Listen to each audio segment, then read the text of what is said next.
மாநிலத்தில் 2 பச்சிளம் குழந்தைகள் எரித்து கொல்லப்பட்ட சம்பவத்தை மனிதநேயமற்ற முறையில் விமர்சித்த மத்திய இணையமைச்சர் வி.கே. சிங்கை பதவி நீக்கம் செய்ய வேண்டும் என மதிமுக பொதுச் செயலாளர் வைகோ வலியுறுத்தியுள்ளார்.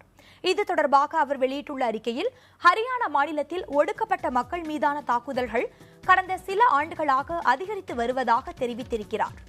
தலித் மக்கள் மீதான வன்முறை வெறியாட்டங்களை அம்மாநிலத்தை ஆளும் பாரதிய ஜனதா அரசு தடுத்து நிறுத்தவில்லை என்று வைகோ குற்றம் சாட்டியிருக்கிறார். தலித் குழந்தைகள் கொல்லப்பட்டது குறித்து மத்திய இணையமைச்சர் வி.கே. சிங் அதிகார மமதையில் கருத்து தெரிவித்துள்ளதாகவும் அதற்கு தமது கண்டனத்தை தெரிவித்துக் கொள்வதாகவும் வைகோ கூறியிருக்கிறார்.